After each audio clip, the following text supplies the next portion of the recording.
I never thought loneliness could be so loud, but some nights, the silence in my Chicago apartment screams louder than any crowd ever did. Just last week, my daughter told me that they thought it would be best if I moved to a nursing home, saying it would be less stress for all of them. Those words cut deeper than the winter wind that whips off Lake Michigan and seeps through my thin curtains. Today, I'm going to tell you something I never thought I would share. And if for even a second this feels familiar, I only ask that you like this video and subscribe. It will help me keep opening my heart. My name is Helen, and at 74, I thought I had seen it all. But nothing prepared me for what I discovered when I checked my daughter's phone records. What I found there changed everything I thought I knew about the people I had devoted my entire life to protecting and loving. Every morning starts the same way in my small apartment on Clark Street in Lincoln Park. I blink open my tired eyes to the muted hum of city life filtering through the cracked window. The faint smell of burnt coffee from Frank's Deli downstairs drifts up through the thin walls, mixing with the musty scent of old books and memories that fill every corner of this place I've called home for 37 years. I shuffle to the tiny kitchen, my slippers making soft sounds against the worn linoleum floor. The coffee maker gurgles to life, and I stand there waiting, watching the dark liquid drip slowly into the pot.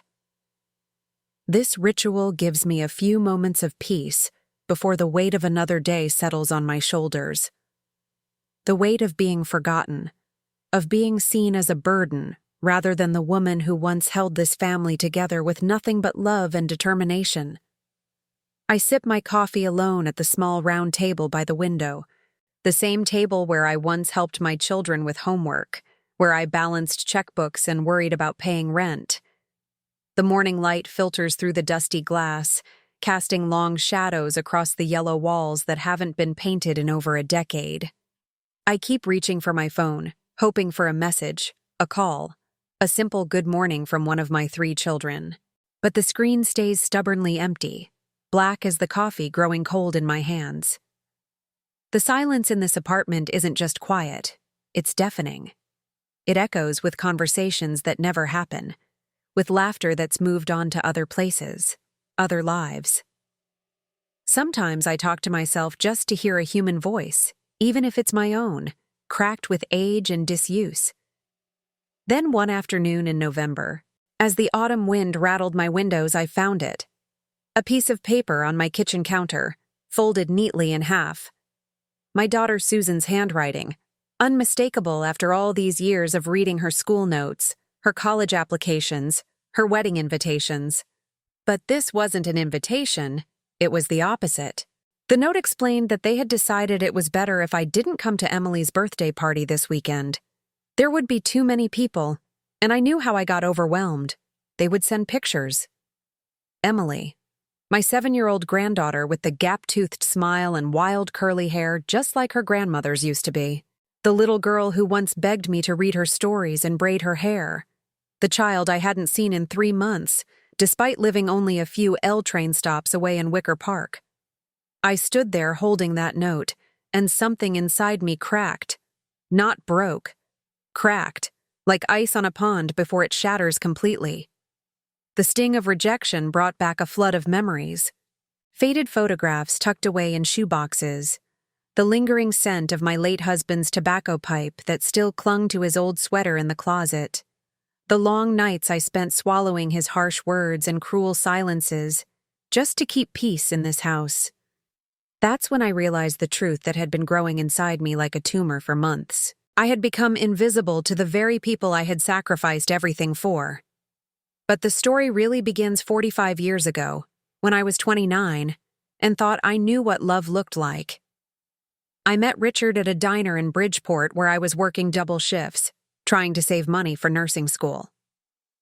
He was handsome in that rough way that young women mistake for strength, with dark hair and eyes that promised adventure. He swept me off my feet with grand gestures and expensive dinners I later learned he couldn't afford. We married 6 months later in a small ceremony at St. Michael's Church in Old Town.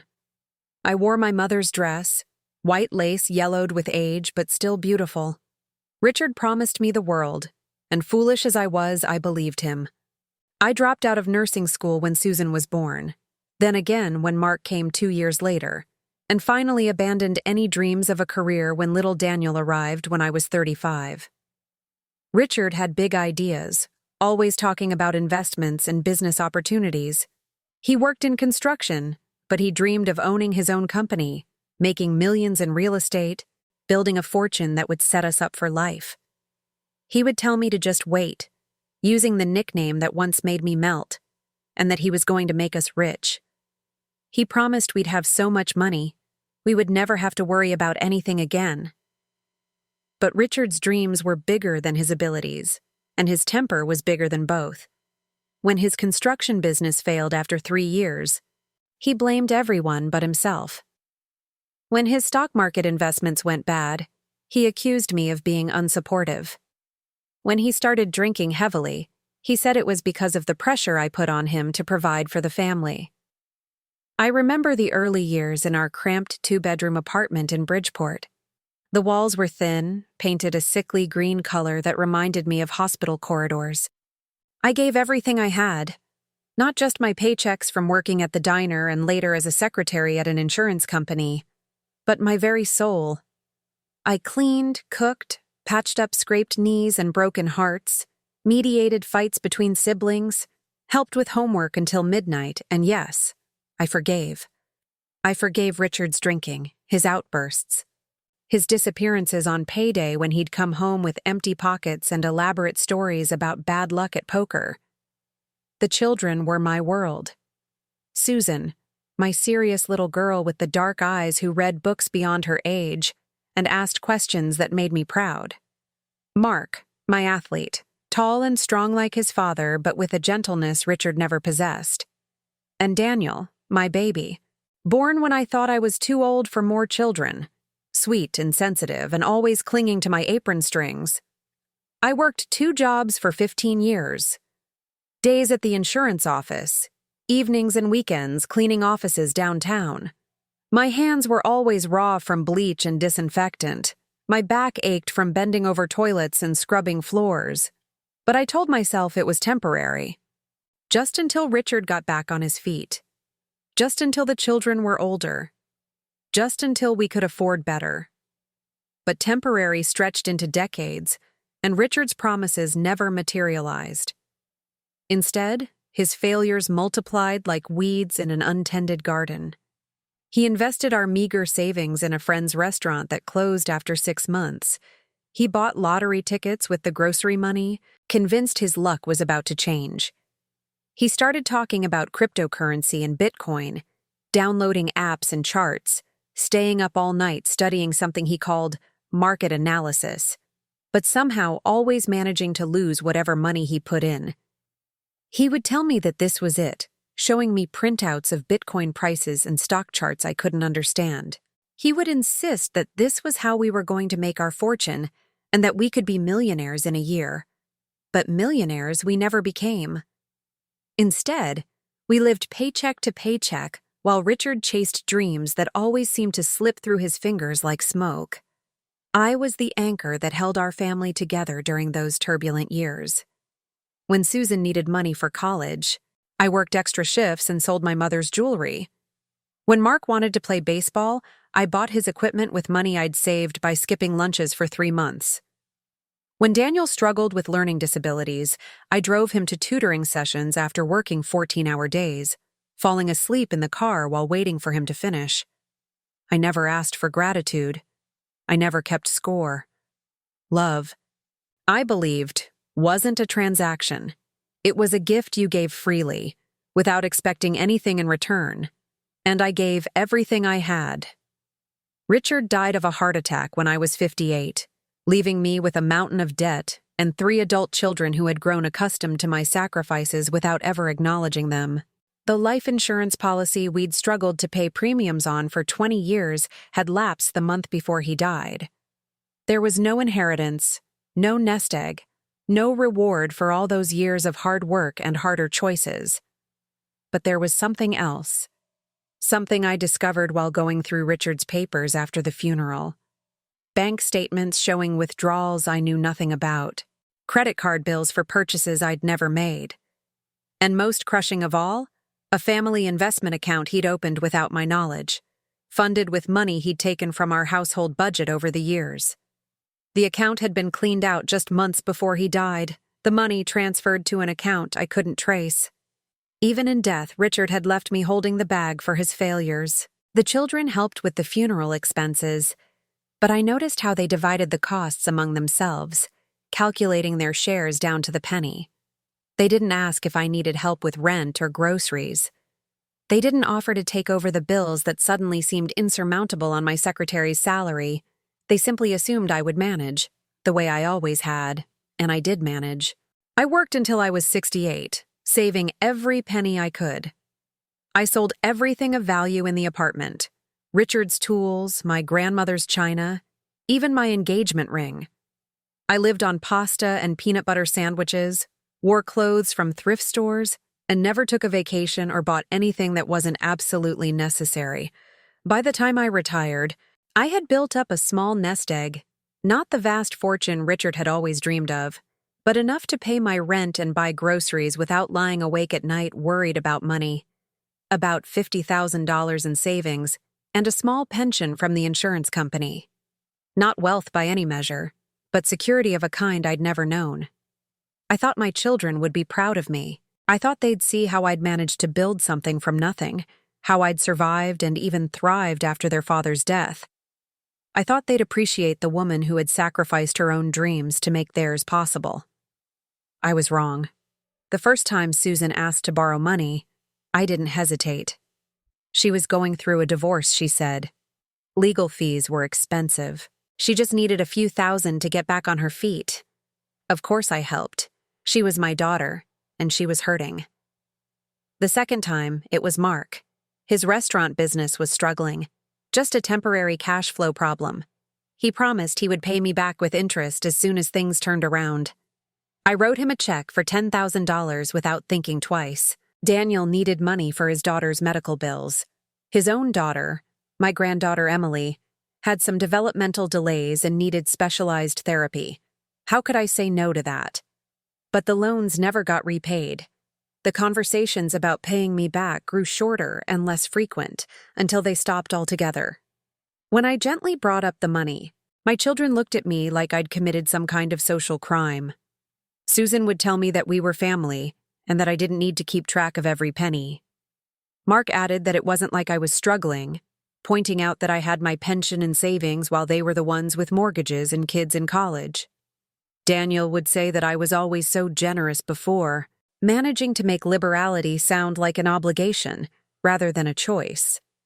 But what hurt most weren't the requests for money. It was the assumption that my money was somehow their money, that my years of sacrifice had earned me the privilege of continuing to sacrifice for their comfort and convenience. I started noticing the small things first. How they'd call only when they needed something. How visits became shorter and less frequent. How my opinions were dismissed with patronizing smiles and phrases like "that was nice, Mom," or that I wouldn't understand. When I tried to share stories about my childhood or my marriage to their father, their eyes would glaze over. When I offered advice based on decades of experience, they'd change the subject. When I expressed interest in their lives, their jobs, their friends, their hopes and fears, they'd give me vague answers and look at their phones. I was becoming furniture in their lives. Useful furniture, to be sure. The kind of reliable, comfortable chair you take for granted until you need to sit down. But still just furniture. The realization hit me one evening last spring, during what I thought was going to be a nice family dinner at Susan's house in Wicker Park. She had invited me to celebrate her new job, and I was so excited to spend time with everyone. I brought homemade lasagna and a bottle of wine I'd been saving for a special occasion. But as I sat at that dinner table, surrounded by my children and grandchildren, I felt more alone than I'd ever felt in my empty apartment. They talked around me, not to me. They discussed vacations they were planning, restaurants they wanted to try, movies they'd seen, all without asking if I'd like to join them or if I had any thoughts to share. I might as well have been invisible. After dinner, While I was washing dishes in Susan's kitchen, because of course I was the one washing dishes, I overheard a conversation that stopped my heart. Mark was on the phone in the adjoining living room, his voice low but not quite low enough. He was saying that yes, she was here now, and she had brought that pasta thing again. He acknowledged that he knew, but they had to keep her happy. He said she was sitting on all that money, and they were going to need it eventually. The dish I was holding slipped from my hands and shattered on the kitchen floor. The sound seemed to echo through the house, and suddenly everyone was there, asking if I was okay, helping me clean up the broken pieces. But I wasn't okay. The dish could be replaced, but something inside me had broken that couldn't be fixed so easily. To keep her happy. Those words replayed in my mind during the entire L train ride home. She's sitting on all that money, as if my life savings were some kind of trust fund they were waiting to inherit.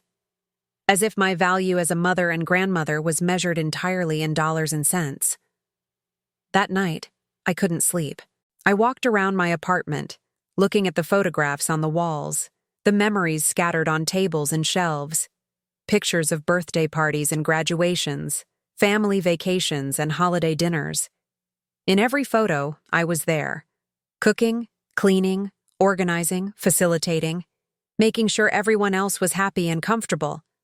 When was the last time someone had asked me if I was happy? When was the last time anyone had tried to make me comfortable? I started paying closer attention after that, listening more carefully to what my children said and didn't say, watching how they interacted with me versus how they interacted with each other. And slowly, painfully, a pattern emerged. They had learned to see me as a resource rather than a person. Someone who existed to meet their needs, solve their problems, and fund their dreams. And I had trained them to think this way through decades of selfless giving that had somehow become selfish taking. The nursing home conversation happened on a Tuesday in November. Susan had called to say she was coming over with Mark to discuss something important. I made coffee and put out the good cookies, the expensive ones I usually saved for special occasions. I thought maybe they wanted to plan something nice for the holidays, or perhaps they'd finally decided to take me on one of those family vacations they were always talking about. Instead, they sat on my worn sofa and told me they'd been researching assisted living facilities. Susan said it wasn't personal, her voice taking on that patient tone people use when they're explaining something to a child. It was just that they worried about me living alone. What if I fell and couldn't get help? What if I forgot to turn off the stove or lock the door? Mark added that I wasn't getting any younger, and that they were all so busy with their own families and careers. They couldn't be checking on me all the time. Susan continued, saying there were some really nice places in Indiana, clean, safe, with activities and people my own age. She said I would make friends and have someone to take care of me. I sat there listening to them plan my life as if I weren't in the room, as if my opinions and preferences didn't matter, as if the decision of where I'd spend my final years was theirs to make rather than mine. I asked them what about my apartment, reminding them I had lived here for 37 years. Mark said they would sell it, of course, because real estate in Chicago was crazy right now. He thought I would probably get enough to pay for the nursing home for several years. My apartment. The place where I'd raised my children, grieved my husband, built my small but meaningful life. The walls that held decades of memories, the rooms that had witnessed my highest joys and deepest sorrows. They wanted to sell it like it was just another commodity, another asset to be liquidated for their convenience. I said quietly that I didn't want to live in Indiana. Susan told me I hadn't even seen the places they had picked out, and that I should at least look at the brochures. But I wasn't looking at the brochures. I was looking at my children's faces, trying to find some trace of the babies I'd rocked to sleep, the toddlers I'd taught to tie their shoes, the teenagers I'd waited up for on Friday nights. Where had those people gone? When had they been replaced by these strangers who spoke about my life in terms of convenience and cost? I said, my voice stronger than I felt, that I was not going to a nursing home. They exchanged glances, the kind of look parents give each other when their child is being unreasonable. Mark told me I was being stubborn and that they were trying to do what was best for everyone. I asked if it was what was best for everyone or what was best for them. The question hung in the air like smoke from Richard's old pipe. Susan's face tightened, and Mark shifted uncomfortably on the sofa. Susan said that wasn't fair, and that they were thinking about my safety, my well-being, that they loved me. But as I looked at them sitting there in my living room, surrounded by the life I'd built with my own hands, I realized they didn't love me. Not the real me, anyway. They loved the idea of me, the memory of the mother who had always been there to clean up their messes and fund their dreams. They loved the woman who never said no, never asked questions, never put her own needs first. They had no idea who I really was underneath all that giving. Neither, I was beginning to realize, did I? After they left that night, promising to give me time to think about it as if my objections were just temporary resistance that would fade with proper conditioning, I sat in my empty apartment and tried to remember the last time I'd done something purely for myself. The last time I'd bought something I wanted rather than needed. The last time I'd made a decision based on what would make me happy rather than what would make someone else's life easier. I couldn't remember. That woman seemed to have disappeared somewhere along the way, buried under layers of duty and sacrifice. But if she was still in there somewhere, maybe it wasn't too late to find her again. The first thing I did was start paying attention to my phone. Not just checking for messages that never came, but looking at the patterns of when my children actually contacted me. It was always transactional, requests for money, demands for babysitting, obligations disguised as invitations. A request to watch Emily for a weekend so they could go to Lake Geneva with friends. A call from Mark asking to lend him $2,000, with a promise to pay me back next month, which never happened. A demand that I make my potato salad for the church picnic because I made it better than anyone. It was never just a call to ask how I was feeling, or what I had been up to, or if I would like to have lunch. Always requests, always demands, always assuming my answer would be yes. So I decided to start saying no. It started small. When Susan asked me to babysit Emily for an entire weekend so she could go to a spa retreat in Saugatuck, I said I already had plans. I didn't, but that wasn't the point. The point was that my time had value, and I was under no obligation to donate it just because someone asked.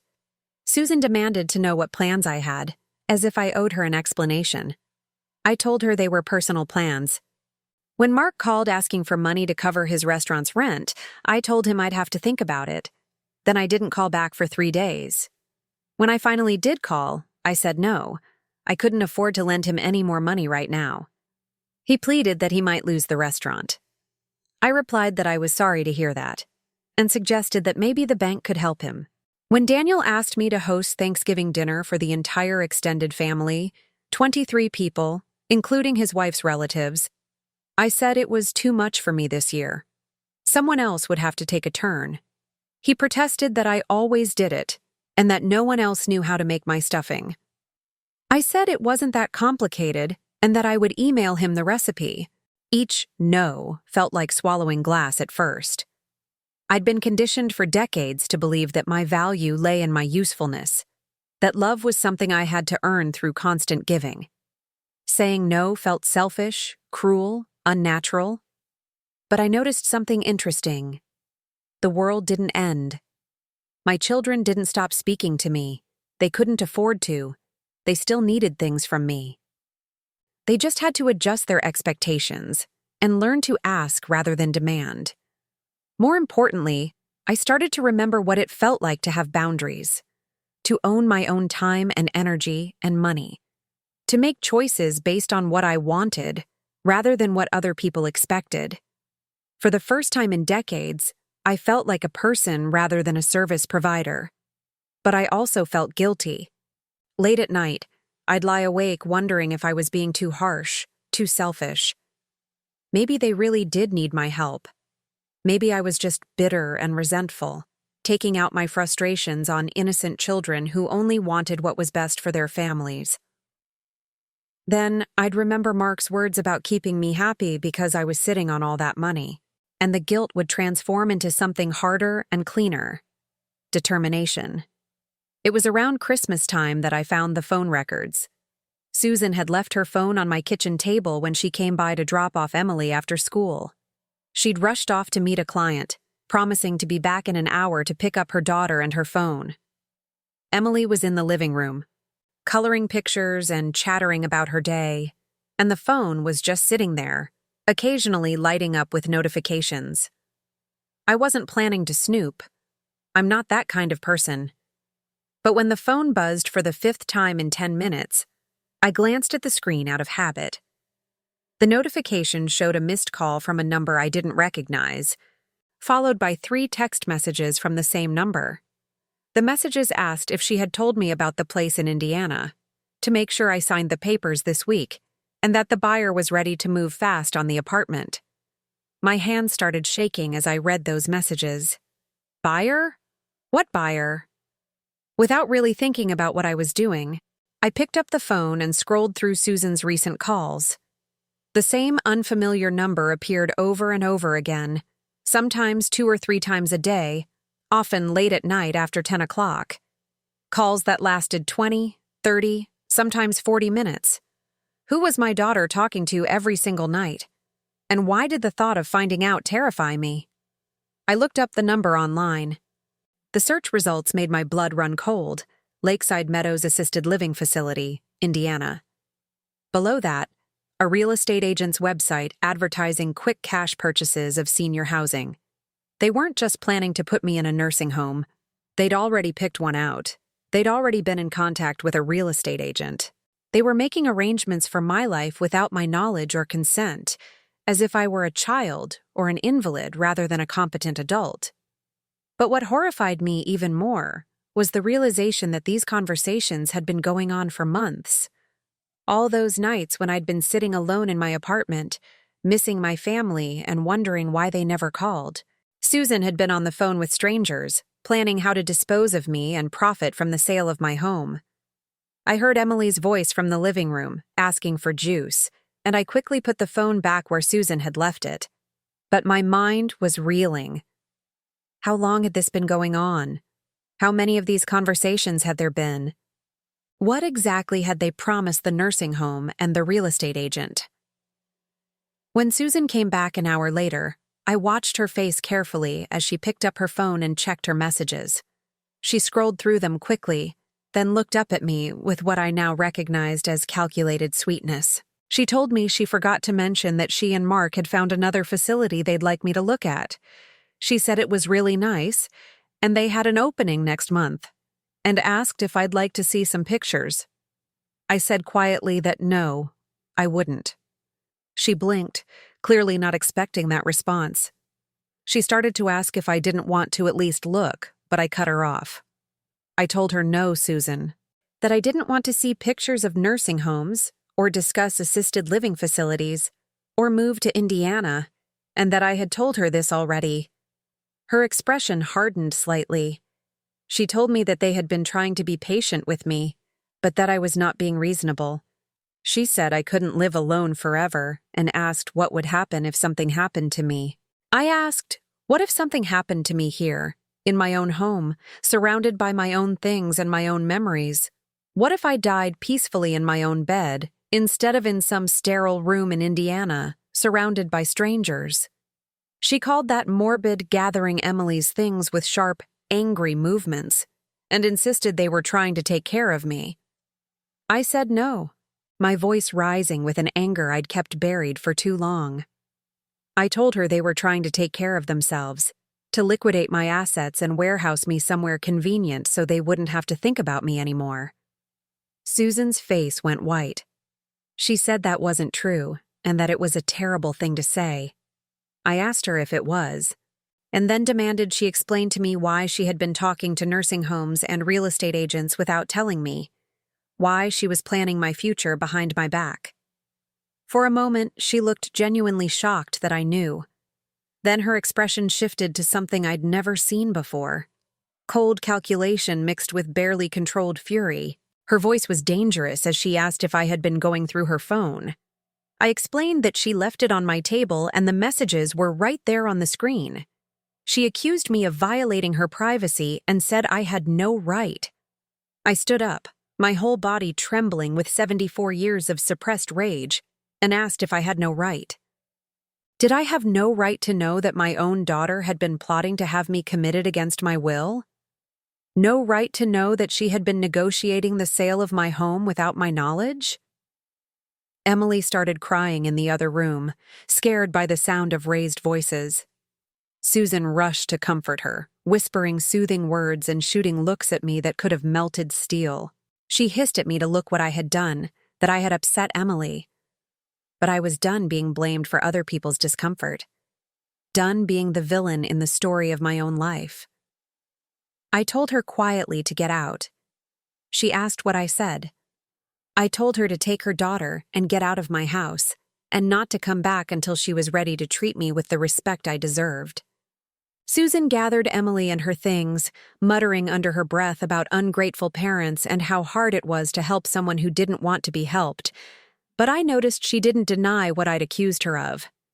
She didn't explain or apologize or promise to include me in future decisions about my own life. She just left, slamming my door behind her hard enough to rattle the windows.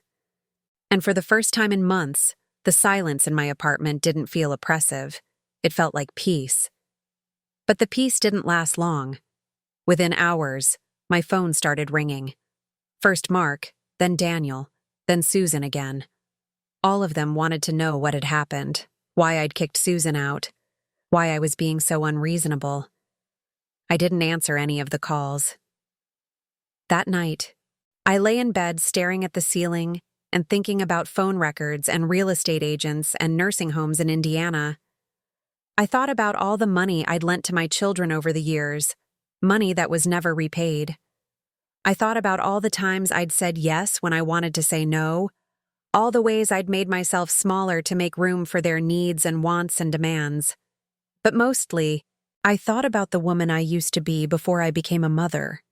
The young woman who'd worked in Richard's diner, who'd dreamed of becoming a nurse, who'd believed she could change the world one patient at a time. Where had she gone? When had I stopped seeing myself as Helen and started seeing myself only as Mom? Maybe it wasn't too late to find her again. The next morning, I did something I hadn't done in 20 years. I called in sick to my volunteer work at the church and took a mental health day. I made myself a nice breakfast, real eggs, not just toast and coffee, and sat by the window watching the world go by on Clark Street. I watched young mothers pushing strollers, looking harried and exhausted in a way that brought back memories. I watched elderly couples walking hand in hand and felt a pang of grief for Richard despite everything. I watched teenagers cutting school, laughing and carefree, and remembered being that young once. When had I stopped watching the world? When had I become so focused on other people's needs that I'd forgotten to notice my own life happening around me? That afternoon, I walked to Lincoln Park and sat on a bench near the lake. It was cold for December, the kind of crisp winter day that makes your cheeks ache but fills your lungs with clean, sharp air. I hadn't been to the park in years, even though it was less than 10 blocks from my apartment. I used to bring my children here when they were small. Susan would feed the ducks while Mark climbed trees, and Daniel collected leaves for school projects. We'd spend entire Saturdays here, picnicking and playing games and just being together. When had we stopped doing things like that? When had family time become confined to holiday dinners and obligation visits? My phone buzzed with a text from Daniel asking if we could talk, because Susan had told them what happened. I turned the phone off and put it back in my purse. A young woman jogged past with a dog, both of them looking happy and alive in a way that made me envious. When was the last time I'd felt that kind of simple joy? When was the last time I'd moved my body just for the pleasure of movement, breathed air just for the pleasure of breathing? I decided to walk home instead of taking the bus. It took me an hour, and by the time I reached my building, my feet ached and I was out of breath. But I also felt more awake than I had in months, more present, more real. That evening, I made myself a proper dinner. Not just a sandwich or a bowl of soup, but a real meal with vegetables and protein and dessert. I set the table with my good dishes, lit a candle, and ate slowly while listening to jazz on the radio. It felt revolutionary. This simple act of caring for myself, of treating myself with the same kindness I'd spent decades lavishing on other people. After dinner, I opened a bottle of wine I'd been saving for a special occasion. Then I realized that being alone in my own home, free from other people's demands and expectations, was special occasion enough. I drank the wine and looked through old photo albums, but this time I wasn't looking at pictures of my children or my late husband. I was looking for pictures of me. The young woman with the bright smile and hopeful eyes. The middle-aged woman trying to hold everything together. The older woman who'd gotten lost somewhere along the way.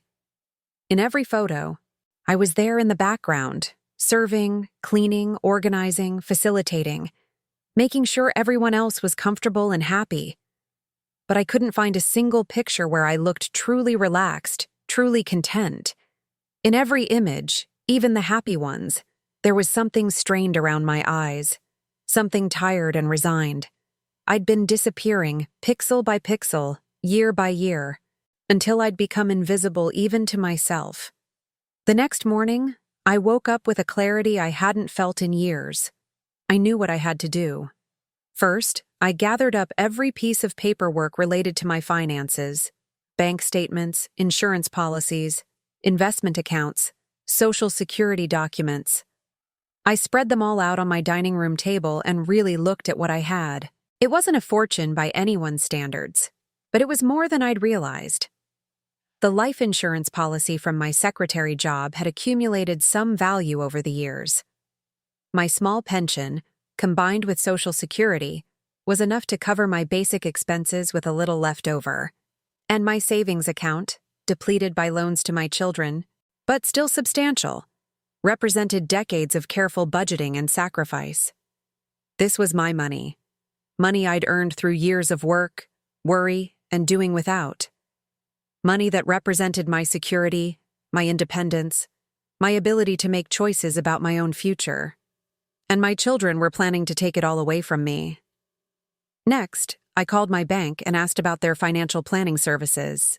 I'd never thought I needed professional help managing my money. It wasn't complicated, and I'd been doing it myself for decades. But I realized I needed someone who could help me protect what I'd worked so hard to build. The financial advisor I met with was a kind woman named Linda, about Susan's age but with genuine warmth in her eyes. She looked over my documents and asked about my goals for the money. Not my children's goals or my family's goals, but mine. I told her I wanted to make sure no one could force me into a nursing home against my will, and that I wanted to know this money would be there for my choices, not someone else's convenience. Linda nodded and made notes. She explained we could set up some structures to protect my assets, like a trust or some restricted accounts. The important thing, she said, was making sure I maintained control while I was competent, and that my wishes were respected if I ever became unable to make decisions for myself. I told her my children wouldn't like this. She replied gently that it wasn't about what they liked, it was about what I wanted. She reminded me that this was my money, and I got to decide how it was used. For the next 2 weeks, I worked with Linda to restructure my finances. We set up a revocable trust that would protect my assets from being liquidated against my will. We established a healthcare directive that specified exactly what kind of care I wanted and didn't want. We even looked into home care services and modifications I could make to my apartment to age in place safely. I felt like a general preparing for battle.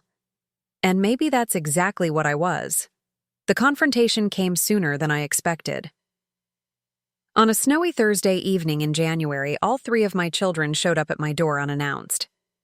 They bustled in shaking off snowflakes and commenting on the weather, acting as if nothing had happened between Susan and me. Mark announced they had brought Chinese food from our old family restaurant and thought we could have a nice dinner and talk. I let them in because I was curious to see what their strategy would be. We sat around my small dining table, passing containers of lo mein and sweet and sour pork, making small talk about work and weather. It was almost like old times, except for the tension humming under the surface like high-voltage wires. Finally, after we'd finished eating, Susan cleared her throat. She said they wanted to apologize for pressuring me about the assisted living situation and realized they hadn't handled it very well. Daniel added that they were just worried about me, and that sometimes when you care about someone, you don't communicate in the best way. Mark said they should have included me more in the planning and made sure I understood they only wanted what was best for me. I listened to their carefully rehearsed words and recognized them for what they were: manipulation disguised as apology. They weren't sorry for treating me like a child. They were sorry they'd gotten caught. I asked them what exactly they were apologizing for. They exchanged glances, that same look they'd been giving each other since childhood when they were trying to get their stories straight. Susan said they were sorry for not communicating better. Mark added they were sorry for not including me in their discussions. Daniel said they were sorry for making me feel like my opinion didn't matter. I asked if they still thought I should move to a nursing home. Another round of glances. Susan carefully said they thought I should consider all my options. I then asked if they still thought they should be the ones making decisions about my living situation and my finances. Mark quickly said, of course not, but that they were my children. They loved me, and if something happened to me, they'd be the ones responsible for handling things. I repeated his phrase slowly, responsible for handling things, and then clarified if he meant responsible for handling my money. Susan jumped in, saying that wasn't what he meant, but her voice was sharp. I pressed her to explain what he did mean. The masks were starting to slip. I could see the frustration in their faces, the irritation at having to maintain this pretense of caring concern. Daniel told me I was twisting their words and that they were trying to have an honest conversation. I asked if we really were, because an honest conversation would involve them telling me about the nursing home they had already picked out, the real estate agent they had already contacted, and the plans they had been making behind my back for months. The silence that followed was deafening. Mark shifted uncomfortably. Daniel stared at his hands. Susan's jaw clenched, and I could see her struggling to maintain control. She finally said they were trying to be prepared in case something happened to me, in case I changed my mind about staying here. I asked if they were prepared or impatient. Mark said that wasn't fair. I stood up, and something in my voice made all three of them look up startled. I asked if they wanted to talk about fair. Was it fair that I had spent 50 years sacrificing for this family, and now they couldn't wait to warehouse me in Indiana and cash in on my apartment? Was it fair that they saw me as a burden to be managed rather than a person to be respected? Daniel protested that nobody saw me as a burden. I told him quietly not to lie to me. I had heard Mark on the phone talking about keeping me happy because I was sitting on all that money. I asked if they thought I was stupid, if they thought I didn't know what had been going on. The room went dead quiet. I could hear the radiator hissing, the sound of traffic on the street below, the tick of the clock on my mantelpiece. My children sat frozen, caught in their own deception. Mark said weakly that wasn't what that meant. I told him to explain to me what it did mean. He opened his mouth, then closed it again. No explanation came. I told them, my voice steady and clear, what was going to happen. I had transferred my assets into a trust. They couldn't touch them without my permission, and they couldn't override my decisions about my living situation as long as I was mentally competent.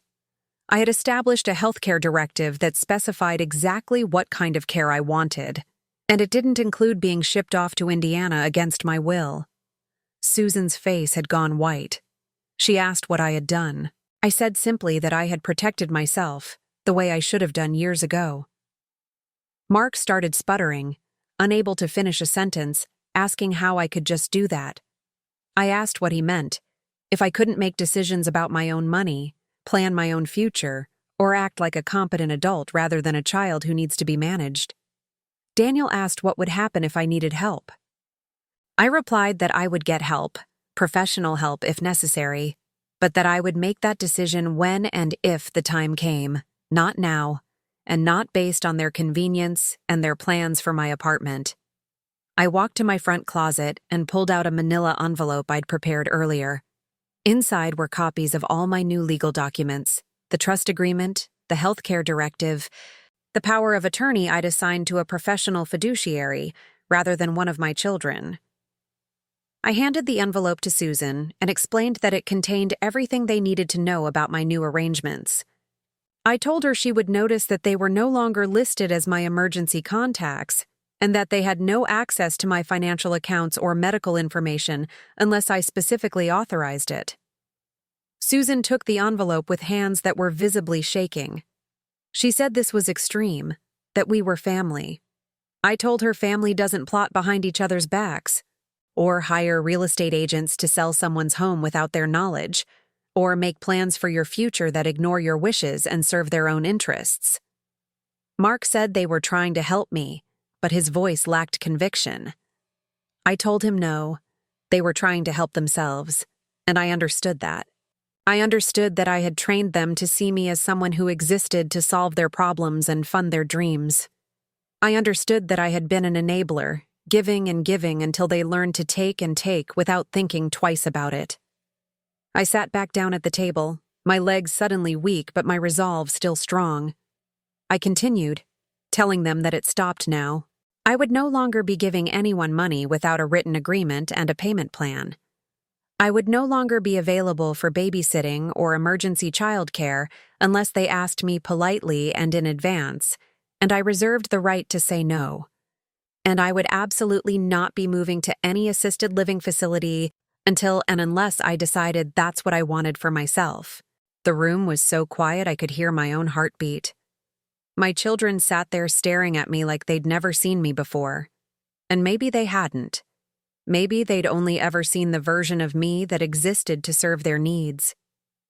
Susan finally asked what had changed and why I was being like this. I told her I started loving myself as much as I loved them, valuing my own happiness as much as I valued theirs. I started realizing that being a good mother doesn't mean being a doormat. Daniel said they needed me, and for the first time, his voice cracked with what might have been genuine emotion.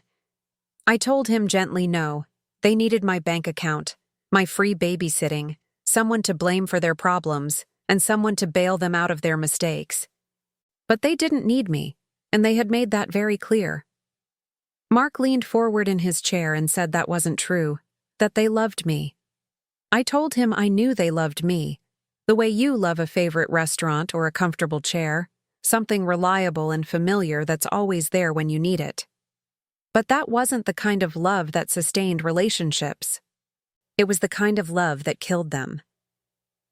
We sat in silence for a long moment. Outside, I could hear the sound of snow falling against my windows, the distant hum of the city settling in for the night. Susan asked what happened now.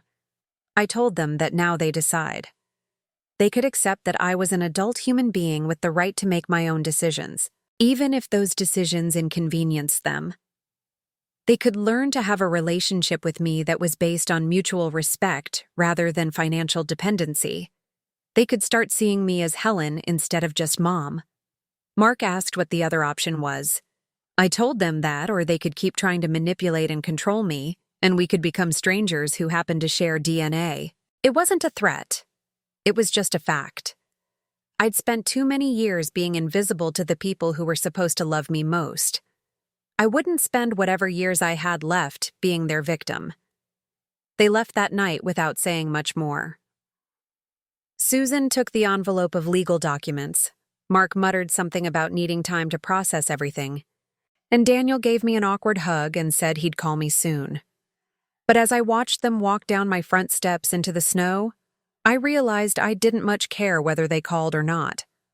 For the first time in decades, my happiness wasn't dependent on their approval or affection. I was free. The next few weeks were the loneliest I'd ever experienced, but also the most peaceful. My phone didn't ring constantly with requests and demands. No one dropped by unannounced expecting me to drop everything and cater to their needs. No one asked me for money or childcare or advice they had no intention of taking. It was just me in my apartment, learning how to be alone without being lonely. I started taking walks every morning, exploring neighborhoods in Chicago I'd lived near for decades but never really seen. I signed up for a watercolor class at the community center and discovered I had a talent for painting cityscapes. I bought myself a comfortable reading chair and made my way through books I'd been meaning to read for years. I learned to cook for one person, making meals that I actually enjoyed instead of just whatever was cheapest and easiest. I rearranged my furniture to please myself rather than accommodate visitors. I bought new plants and put them in front of the windows where they could catch the morning sun. Slowly, carefully, I started building a life that was mine alone. But the real test came in March, when Emily, my granddaughter, had her 8th birthday party. I wasn't invited, of course, but Mrs. Davis, my neighbor, mentioned seeing Susan carrying balloons and presents into her building, and I couldn't help thinking about the little girl with the curly hair who used to beg me to read her stories. I spent that entire Saturday wondering if Emily had asked where I was, wondering if anyone had explained to her why Grandma Helen wasn't there anymore, wondering if she missed me the way I missed her. That evening, my doorbell rang. I looked through the peephole and saw a small figure standing in the hallway, holding what looked like a piece of paper. It was Emily. I opened the door quickly, looking past her for Susan or Mark or Daniel, but she was alone. She said hi, Grandma Helen, in her sweet, uncertain voice, and explained that her mama said she couldn't invite me to her party, but she drew me a picture anyway. She held out a crayon drawing of what looked like 2 stick figures holding hands under a rainbow. She explained it was me and her, and that she missed me. I knelt down to her level, my heart breaking and healing at the same time. I told her I missed her too, sweetheart, more than she knew. She asked why I didn't come to see them anymore, if she had done something bad. I pulled her into a hug that smelled like birthday cake and childhood innocence and told her, "Oh, honey, no. She hadn't done anything bad. Sometimes grown-ups disagree about things, and it made everything complicated." Emily said she asked her mama if I could come to her party, but she was told I was sick. She asked if I was sick. I thought about how to answer that. Was I sick? Maybe I had been sick. Sick with enabling. Sick with self-sacrifice. Sick with the disease of loving people who had learned to take my love for granted. I told her honestly that I was feeling much better now. She said good, and handed me the drawing, telling me it was for me, and she had made it special. After Emily left, her father Daniel appeared in the hallway a few minutes later, looking embarrassed and sheepish. I taped her drawing to my refrigerator. It was the first decoration I'd put up since I'd reclaimed my space. That night, Daniel called. He apologized about Emily bothering me, explaining she had snuck out of the apartment while he was in the bathroom and had been asking about me constantly. I told him she wasn't bothering me. She was being a loving granddaughter, something her father could learn from. There was a long silence on the other end of the line. Finally, Daniel said he had been thinking about what I said, about how they had been treating me, and he thought I might be right. He corrected himself quickly, saying that I was right. He said he had been talking to his wife Jennifer about it, and she thought they had all taken me for granted. She wanted to invite me to dinner next week. Just me and them and Emily, with no agenda, no discussions about nursing homes or money, just a family dinner. It was the first genuine invitation I'd received in months. An invitation that didn't come with strings attached or hidden motives. I told him I would like that. He asked if I really would. I confirmed that I would, but warned him that if anyone started pressuring me about my living situation or asking me for money, I was leaving, because those conversations were over. He said he understood. Then he thanked me for not giving up on them completely, admitting he knew they didn't deserve it. I told him everyone deserved a chance to do better, but that this was the only chance they were getting. The dinner with Daniel's family went better than I expected. Jennifer had made pot roast, my favorite, and Emily had drawn me 3 more pictures to add to my refrigerator collection. We talked about normal things: Emily's school, Daniel's job, a vacation they were planning to Cape Cod. Nobody asked me for money. Nobody suggested I was getting too old to live alone. Nobody treated me like a problem to be solved. For 2 hours, I felt like a welcome member of the family rather than a burden to be managed. But Susan and Mark were a different story. Susan called me a few days later, and I could hear the anger in her voice even though she was trying to sound reasonable. She told me Daniel had mentioned I had dinner at his house, and that she thought it was unfair that I was playing favorites. I told her I wasn't playing favorites. I was spending time with people who treated me with respect. She protested that she treated me with respect. I reminded her that in our last conversation, she had accused me of violating her privacy because I saw text messages about selling my apartment. And that wasn't respect. It was damage control. She claimed she was upset and that people say things when they're upset. I asked her what about when she wasn't upset. When did she call just to see how I was doing? When did she invite me to things because she wanted my company, not because she needed my help? She was quiet for a long moment, then said it was complicated. I told her it wasn't complicated. It was actually very simple. She either wanted a relationship with me, or she wanted my assets, and she couldn't have both. She argued that wasn't fair, that I was making her choose between loving me and being practical about my future. I corrected her, saying I was making her choose between loving me and controlling me. If she truly loved me, she would want me to be happy, even if my happiness didn't align with her convenience. She asked what would happen if I made bad decisions, if I spent all my money on something stupid or fell for a scam. I told her that those would be my mistakes to make and my consequences to live with. That was what it meant to be an adult, and that she should try it sometime. She hung up on me. Mark took a different approach. He showed up at my apartment on a Saturday morning with flowers and bagels from my favorite bakery. He said it was a peace offering and asked if we could start over. I let him in because I was curious to see what his strategy would be. We sat at my kitchen table eating bagels and making small talk, and for a while, it felt almost normal. Then he started talking about his restaurant. He said business had been really tough lately, that the pandemic had really hurt small places like his. He quickly added that he wasn't asking for money when he saw my expression, but was just saying it had been hard. I told him I was sorry to hear that. He went on, saying he might have to close down if he couldn't make the rent this month. And Jennifer just found out she was pregnant, so Daniel was going to have more expenses. And Susan had been talking about going back to school to get her master's degree. He wasn't asking for money outright, but the message was clear. Your children need help, he was saying. How can you sit on all that cash while your family is struggling?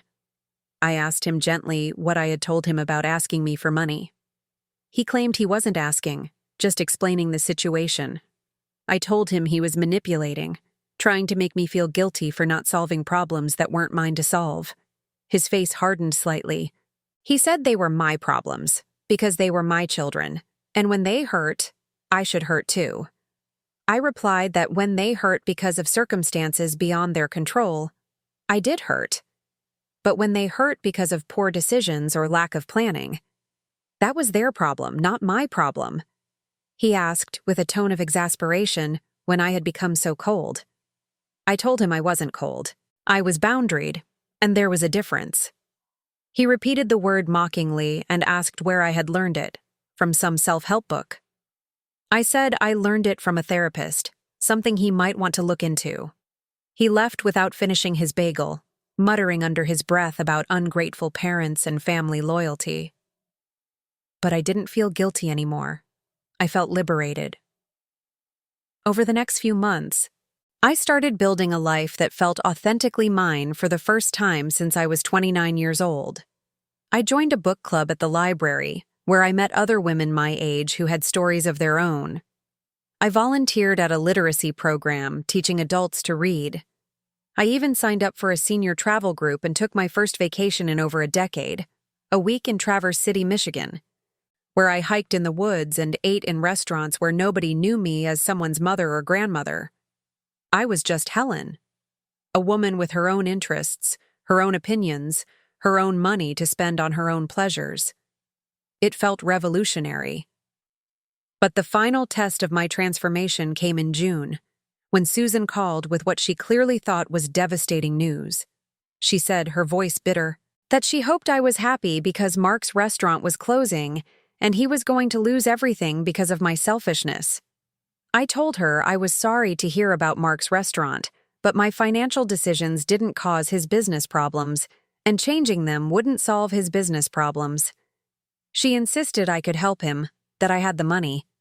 I corrected her, saying I had my retirement security, money I needed for my own care as I aged, money I saved by working 2 jobs and doing without things I wanted so I could provide for my family.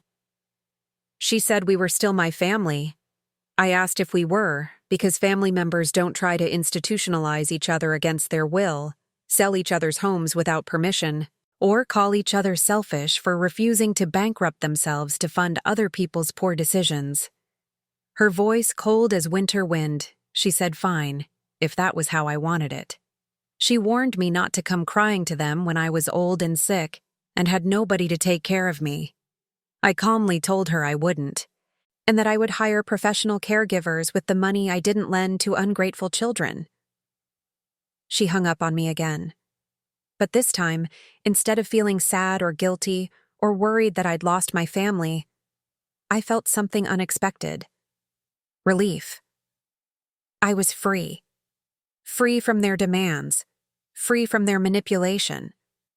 Free from the exhausting job of trying to buy love from people who saw me as an ATM rather than a person. For the first time in decades, I belonged to myself. That evening, I sat on my small balcony overlooking Lake Michigan, watching the sunset paint the Chicago skyline in shades of gold and rose. The air was warm and soft, carrying the sounds of the city I'd lived in for decades but finally felt at home in. I thought about the young woman I'd been, full of dreams and hope, and the belief that she could make a difference in the world. She was still here, I realized, buried under decades of self-sacrifice and people-pleasing, but still here, still alive, still capable of dreaming. I pulled out my phone and called Mrs. Davis. I asked her if she would like to go to dinner tomorrow, my treat, because I had found a new restaurant I wanted to try. She said in her warm voice that she would love that, and asked if we should invite anyone else. I surprised myself with how good the word felt when I said no. Just us. Just 2 women having dinner because they enjoy each other's company. She said it was perfect. After I hung up, I opened the bottle of wine I'd been saving for the right occasion. The sunset was spectacular. My book was waiting on the table beside me, and tomorrow I would have dinner with a friend who valued my company rather than my bank account. If this wasn't the right occasion, what was? As I sipped my wine and watched the lights come on across the water, I thought about everything I'd learned over the past year, about the difference between being loved and being used, about the difference between being generous and being enabling, about the difference between being alone and being lonely. I had spent 50 years being the mother who never said no, the wife who never complained, the woman who made herself smaller so everyone else could be bigger. I had confused self-sacrifice with love, martyrdom with virtue. But I was done with all that now. Done being invisible, done being taken for granted, done paying for affection that should have been freely given. At 74, I was finally learning how to be selfish. And it turns out, selfish doesn't mean cruel or uncaring. It means having a self to care for. It means recognizing that your needs and wants and dreams matter just as much as everyone else's. It means knowing that you don't have to earn love by bankrupting yourself financially or emotionally. 3 months later, in September, Daniel called with an update. He wanted me to know that Mark had found a new job managing someone else's restaurant, and he seemed happier and less stressed. I said I was glad to hear that. He also told me Susan had decided to wait on grad school and had been going to therapy to work on some issues. Good for her, I said. He then told me she had wanted him to ask if I would be open to having coffee with her sometime. with no agenda and no drama, just coffee. I thought about it for a moment. Susan was still my daughter, despite everything, and people could change if they wanted to badly enough. I told him to have her call me, and we would see. He then thanked me for standing up for myself, acknowledging that it wasn't easy, and they hadn't made it easy for me. I thanked him for saying that. He said that he and Jennifer wanted to invite me to Emily's school play next month, where she was playing a tree in the environmental awareness pageant, and that she had specifically asked if Grandma Helen would be there. I told him I wouldn't miss it. He said good, and then told me that they loved me, the real me, not just what I could do for them, and he hoped I knew that. I told him I was starting to. After we hung up, I looked around my apartment, my home, my sanctuary, my place in the world. The walls were painted a warm yellow now, a color I'd chosen because it made me happy. The furniture was arranged for my comfort and convenience, not to accommodate people who rarely visited. The bookshelves were full of books I'd actually read, the kitchen contained foods I actually enjoyed, and the closet held clothes that made me feel good when I wore them. This was what it felt like to live for yourself. Not selfishly, not cruelly, but authentically, honestly. With boundaries and self-respect and the recognition that your own happiness matters. I was still a mother and grandmother. I would always be those things. But I was also Helen, a woman with her own interests and opinions and dreams. A woman who deserved to be treated with respect and kindness. A woman who didn't have to buy love or earn affection through constant giving. That night, I made myself a good dinner and ate it by candlelight while listening to jazz. I read a few chapters of a book I was enjoying, took a long bath with expensive bath salts I'd bought for no reason other than they smelled good, and went to bed early in sheets I'd chosen because they felt luxurious against my skin. It was a perfectly ordinary evening, and it was perfect because it was mine. All mine. To you who are listening to this story, I want you to know something. Your worth is not tied to what you can do for other people. Your value is not measured by your usefulness or your willingness to sacrifice for others. You are not a service provider or a bank account or a problem solver. You are a human being who deserves love and respect and kindness, simply because you exist. If you have been treated as invisible, as expendable, as someone whose needs and wants don't matter, then this story is for you. It's never too late to reclaim yourself.